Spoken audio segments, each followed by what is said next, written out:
ಕಷ್ಟವನ್ನ ಸುಖವನ್ನ ಹೆಣ್ಣಿನಂತೆ ಕಷ್ಟ ಸುಖವನ್ನ ನೋಡಿ ಬಾಳುತ್ತಿರುವ ಅವಳು ಕೂಡ ನನ್ನಂತೆ ಹೆಣ್ಣು.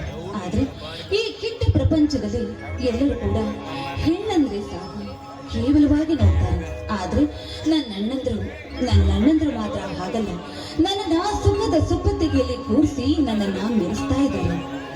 ಹುಟ್ಟಿದ 6 ತಿಂಗಳೊಳಗೆ ನನ್ನ ತಾಯಿನ ಕಳ್ಕೊಂಡೆ. ಇನ್ನ ತಂದೆಯ ಪ್ರೀತಿ ವಾತ್ಸಲ್ಯ ಮಮತೆಯನ್ನ ಕಾಣಬೇಕು ಅನ್ನಷ್ಟದಲ್ಲಿ ತಂದೆಯನ್ನು ಕೂಡ ನಾನು ಕಳೆದುಕೊಂಡೆ. ತಂದೆ ತಾಯಿಯ ಪ್ರೀತಿ ವಾತ್ಸಲ್ಯವನ್ನ ಕೊಟ್ಟು ನನ್ನನ್ನು ಸಾಕಿ ಬೆಳೆಸ್ತಾ ಇರೋದು ನನ್ನ ಅಣ್ಣಂದ್ರು ಮಾತ್ರ. ಅವರಿಗೆ ಯಾವ ಕಷ್ಟ ಸುಖವನ್ನು ಕೊಡದೆ ಯಾವಾಗಲೂ ಸುಖ ಸಂತೋಷವನ್ನು ಕೊಡು. ಈ ಅಣ್ಣ ತಂಗಿಯರ ಅನುಬಂಧ 100 ವರ್ಷ ಹೇಗೆ ಇರಲಿ ಎಂದು ನಿನ್ನಲ್ಲಿ ನಾನು ಸೆರೆಗುಟ್ಟು ಬೇಡ್ಕೊಳ್ತಾ ಇದ್ದೀನಿ ತಂದೆ, ಸೆರೆಗುಟ್ಟು ಬೇಡ್ಕೊಳ್ತಾ ಇದ್ದೀನಿ.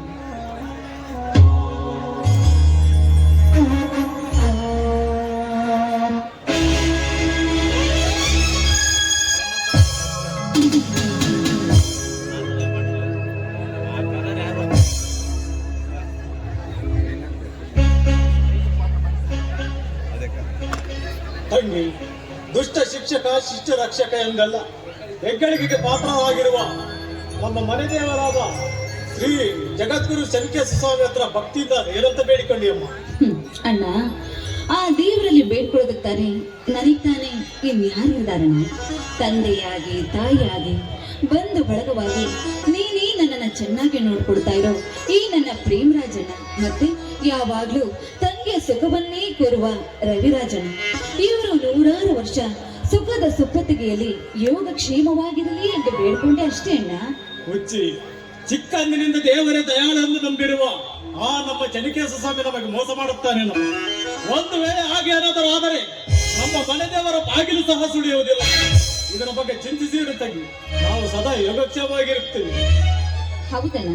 ಅಣ್ಣ, ಅಂದ ಹಾಗೆ ನಿನಗಿಂತ ಮುಂಚೆ ರಾಮನೇ ಬಂದು ಪ್ರಸಾದವನ್ನು ತೆಗೆದುಕೊಳ್ತಿದ್ದ.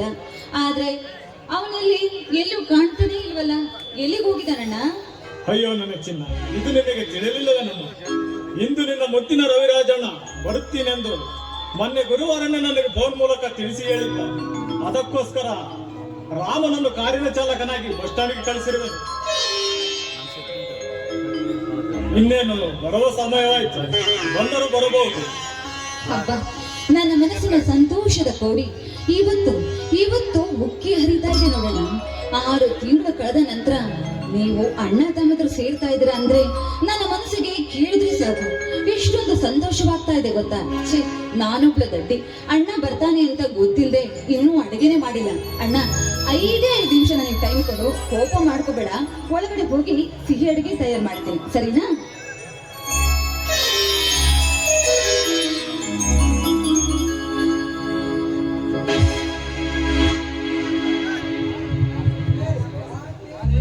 ನಾನೇಕೆ ಕೋಪಿಸಿಕೊಳ್ಳಲು ತಂಗಿ? ಕಳೆದ 25 ವರ್ಷಗಳಿಂದ ನಡೆದ ಸನ್ನಿವೇಶ ಮರಳಿ ನನ್ನ ಮನಸ್ಸಿನಲ್ಲಿ ಮೆಲುಕು ಹಾಕುತ್ತಲೇ ಬರುತ್ತೇನೆ. ನನ್ನ 2 ಕುಟುಂಬ ನಕ್ಕು ನಂದಾಗೋಕುಲದಂತಿರುವ ಸುಖ ಸಮಯದಲ್ಲಿ ನನ್ನ ಅಕ್ಕ ಹಾಗೂ ಭಾವನನ್ನು ಆಸ್ತಿಗೋಸ್ಕರ ಆ ಭೂಪತಿ ಮನೆಯೆಲ್ಲ ಕೊಂದ ವಿಚಾರ ನಾನು ಅರಿತಿದ್ದರು ಆ ಗುಟ್ಟನ್ನು ರಟ್ಟು ಮಾಡುವುದು ನನ್ನಿಂದ ಆಗುತ್ತಿಲ್ಲ. ಅದಕ್ಕೋಸ್ಕರ ನನ್ನ ನೋವನ್ನು ನಾನು ನುಂಗಿಕೊಂಡು ಸ್ವಲ್ಪ ದಿನಗಳ ಕಾಲ ಕಳಿಲೇಬೇಕು. ಇನ್ನು ಅವರ ಕೊಲೆಯಾದಾಗ ಸಂದೀಪ 6 ವರ್ಷದ ಹುಡುಗನಾಗಿದ್ದ. ಇನ್ನು ಅವನ ತಂಗಿ ಚಂದು 2 ವರ್ಷದ ಬಾಲಕಿ. ಈಗ ಅವರು ಎಲ್ಲಿರುವರು, ಹೇಗಿರುವರು? ನಿಮ್ಮನ್ನು ಈ ಸ್ಥಿತಿಗೆ ತಂದ ಭೂಪತಿ ಈ ಊರಿನಲ್ಲಿ ಮತವನ್ನು ಅಡಗಿಸಿದ ಮತವೇರಿದ ಮತ್ತಾರ ಎಂಬಂತೆ ಮೆರೆಯುತ್ತಿರುವ ಪುಂಡರ ಗಂಡ ಒಂದಲ್ಲ ಒಂದು ದಿನ ನನ್ನ ಸೇಡಿಗೆ ಪ್ರತಿ ಸೇಡು ತೀರಿಸಿಕೊಳ್ಳದಿದ್ದರೆ ಅವನು ಜಮೀನ್ದಾರ ರಾಜನ ಮಗ ಪ್ರೇಮರಾಜನಲ್ಲ ನೆನಪು.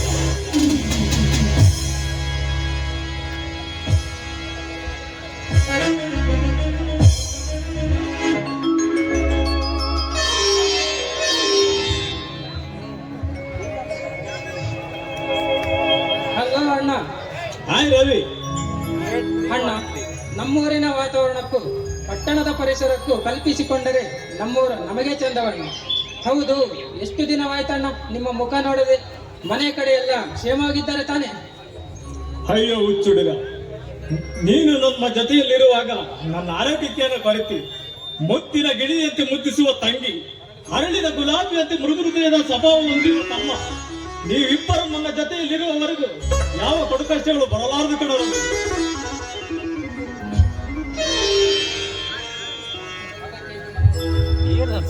ಅದಕ್ಕೆ ಏಕೆ ಮನನೊಂದು ಮಾತನಾಡುವೆ ಅಣ್ಣ. ಸಂಸಾರದಲ್ಲಿ ಕಷ್ಟ ಸುಖ ನೋವು ನಲಿವುಗಳು ಬರುವುದು ಸಹಜ. ಎಲ್ಲವನ್ನು ಸರಿ ಸಮಾನವಾಗಿ ಸ್ವೀಕರಿಸಬೇಕು. ಈ ಜೀವನವೇ ಹೀಗೆ ಒಂದು ದೊಡ್ಡ ಸಾಗರವಿದ್ದಂತೆ.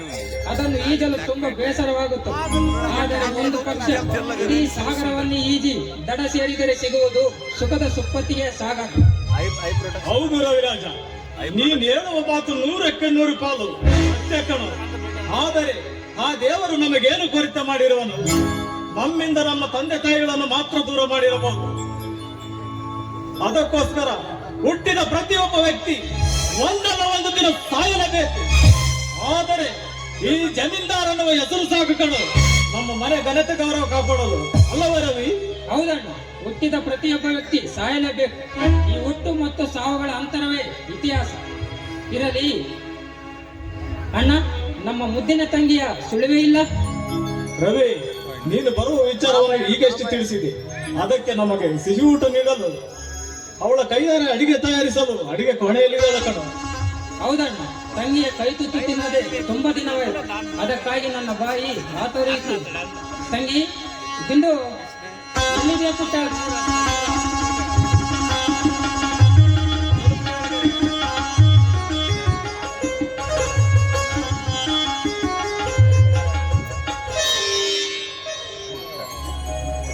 ಏನಣ್ಣ, ಬೆಕ್ಕಿನಂತೆ ನುಡಿಸಿಕೊಂಡು ಒಳಗಡೆ ಬಂದು ಸೇರ್ಕೊಂಡು ಅಣ್ಣ ತಮ್ಮದ್ರು ಇಬ್ರು ಸೇರ್ಕೊಂಡು ಯಾವುದೋ ಒಂದು ಗುಪ್ತವಾದ ಸಂಬಂಧದ ಬಗ್ಗೆ ಮಾತಾಡುವಂತೆ ಕಾಣ್ತಾ ಇದೆಯಲ್ಲ, ಏನ್ ಸಮಾಚಾರ?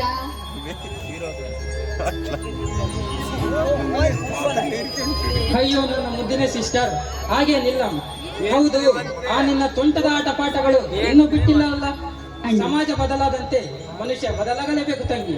ಹಾಗೆ ಬದುಕುತ್ತಿದ್ದರೆ ಮಾತ್ರ ಈ ಸಮಾಜದಲ್ಲಿ ಗೌರವ ಇರ್ಬೋದಣ್ಣ. ಆದ್ರೆ ನಿಮ್ಮನ್ನ ಬಿಟ್ರೆ ನನಗಂತ ಇರೋದು ಈ ತುಂಟತನ ಮಾತ್ರ. ಈ ಸಮಾಜದಲ್ಲಿ ನನ್ನ ಬಗ್ಗೆ ಏನ್ ತಿಳ್ಕೊಂಡ್ರೂ ಪರವಾಗಿಲ್ಲ, ಆದ್ರೆ ಈ ತುಂಟಾಟವನ್ನ ಮಾತ್ರ ನಾನು ಯಾವತ್ತೂ ಬಿಡೋದಿಲ್ಲ. ಅಂದ ಹಾಗೆ ರಾಮು ಎಲ್ಲಿ ಕಾಣ್ತಾ ಇಲ್ವಲ್ಲ? ಹೌದು ರವಿರಾಜ, ರಾಮ ಎಲ್ಲೋ? ನೀನು ಬಂದಿರುವ ಸಂತೋಷದಲ್ಲಿ ಆ ರಾಮನನ್ನೇ ಮರೆತು ಬಿಟ್ಟವಲ್ಲ. ಏನು ಬರೆಯುವುದೇನಣ್ಣ? ಏನೂ ಇಲ್ಲ, ಹಾಗೇನಿಲ್ಲ. ನಮಗೆ ಋಣಿಯಾದವರಿಗೆ ನಾವು ಋಣಿಯಾಗಿರಬೇಕಲ್ಲವೇ? ಅಂತಹ ಮಾತು ಆಡಬೇಡಣ್ಣ. ಅಣ್ಣ, ಅಂದರೇನಣ್ಣ ನಿನ್ನ ಮಾತಿನ ಅರ್ಥ? ಏನೂ ಇಲ್ಲ ತಂಗಿ. ದಾರಿಯಲ್ಲಿ ಬರುವಾಗ ನೀರಿನಲ್ಲಿ ಗಾಡಿ ಓಡಿಸಿದ. ಆ ಕೊಳಚೆ ನೀರು ಇಡೀ ಕಾರನ್ನೇ ಸಂಪೂರ್ಣವಾಗಿ ಆವರಿಸಿಕೊಂಡಿತ್ತು. ನಾನು ಎಷ್ಟೇ ಬೇಡ ಅಂದರೂ ಅಣ್ಣ ನೋಡಿಬಿಟ್ಟರೆ ನನ್ನನ್ನು ಬೈದು ಬಿಡುತ್ತಾನೆಂದು ಕಾರನ್ನು ತೊಳೆದುಕೊಂಡು ಬರಲು ಎಸ್ಟೇಟ್ ಕಡೆ ಹೋಗಿದ್ದಾನೆ. ಹುಚ್ಚು ಹುಡುಗ, ನಾನೇಕೆ ಅವನ ಮೇಲೆ ಕೋಪಿಸಿಕೊಳ್ಳಲು? ರವಿ, ಈ ಸಲ ನಡೆದ ಪರೀಕ್ಷೆಯಲ್ಲಿ ಎಲ್ಲಾ ಪತ್ರಿಕೆಗಳು ಚೆನ್ನಾಗಿ ಬರೆದಿರುವ ತಾನೆ? ಬರ್ದಿರ್ತಾನೆ ಮತ್ತೆ ಬರ್ದಿರಲ್ವಾ? ಈ ಸಲ ಎಲ್ಲ ಯಾವತ್ತು ಪರೀಕ್ಷೆ ಬರೆದ್ರು, ಆದ್ರೆ ಈ ಸಲ ಬರೆದಿರೋ ಪರೀಕ್ಷೆಯಲ್ಲಿ ಇಡೀ ಯೂನಿವರ್ಸಿಟಿಗೆ ಫಸ್ಟ್ ರ್ಯಾಂಕ್ ಅಲ್ಲಿ ಪಾಸ್ ಆಗಿದ್ಯಾ ಅಣ್ಣ. ಈ ನಿನ್ನ ತಂಗಿಯ ಮಾತು ಯಾವತ್ತೂ ಕೂಡ ಸುಳ್ಳಾಗದು ತಾನೆ? ಸರಿಯಾಗಿ ಹೇಳಿದೆ ತಂಗಿ, ನೀನ್ ಹೇಳುವುದು ಸರಿಯಾಗಿ. ನನ್ನಿಂದ ಆಗುವ ಫಲಿತಾಂಶ ನಾನು ಮಾಡಿರೋದು. ಫಲಿತಾಂಶ ಬಂದ ನಂತರ ಎಲ್ಲ ತಿಳಿಯುತ್ತಿದೆಲ್ಲ. ಆದರೆ ಒಂದು ನನಗೆ ಸತ್ಯವೆನಿಸುತ್ತದೆ ತಂಗಿ, ಅಕ್ಷರವಿಲ್ಲವಾದ ಬಾಳು ನಶ್ವರ. ಹೆಣ್ಣು ದೀಪ ಬೆಳಗಿಸಿದಂತೆ ಶಿಕ್ಷಣ ಮನೆಯನ್ನ ಬೆಳಗಿಸುತ್ತದೆ ತಂಗಿ.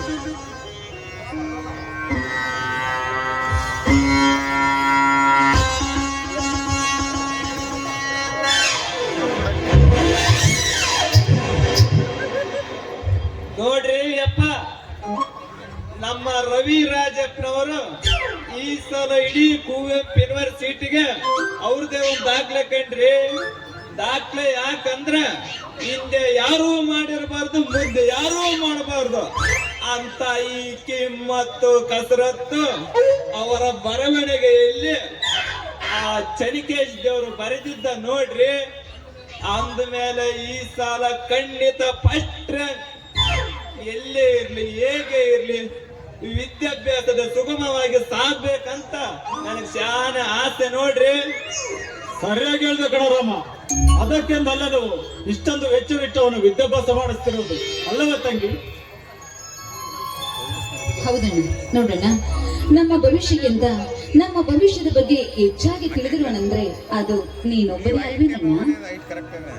ಪಾಪ ನೋಡ್ರಿ, ನಮ್ಮ ರಾಜಪ್ಪನವರು ಹಾಸ್ಟೆಲ್ ಊಟ ತಿಂದು ತಿಂದು ಭೀಮನಾಗಿದ್ದ ಮನುಷ್ಯ ಪಾಪ ಯಾವ ರೀತಿ ಸಣ್ಣಕ್ಕಾಗಿದ್ದಾರೆ ನೋಡ್ರಿ. ಹೌದು ರಾಮ, ಹಾಸ್ಟೆಲ್ ಊಟ ವ್ಯವಸ್ಥಿತವಾಗಿರುವುದಿಲ್ಲ. ಒಂದೇ ತರಹದ ಊಟ ಮಾಡಲು ಆಗುವುದಿಲ್ಲ. ಅದಕ್ಕೆಲ್ಲವೇ ತಂಗಿಯ ಕೈತುತ್ತು ತಿಂದು ಮತ್ತೆ ದಪ್ಪಾಗಲು ಬಂದಿರುವೆ. ಸರಿ ಸರಿ, ಮತ್ತೆ ಈ ನಿಮ್ಮ ವೇದ ವಾಕ್ಯಗಳನ್ನ ಆಮೇಲೆ ಮಾತಾಡಿದ್ರೆ ಆಯ್ತು. ಬನ್ನಿ, ನಾನೇ ನನ್ನ ಕೈಯಾರೆ ನಿಮ್ಮ ಎಲ್ಲರ ಒಟ್ಟಿಗೆ ಕೈ ತುತ್ತನ್ನ ಕೊಡ್ತೀನಿ. ಹಾಗಾದರೆ ಬೇಗ ಬಾ ತಂಗಿ. ಬಾ ರಾಮ.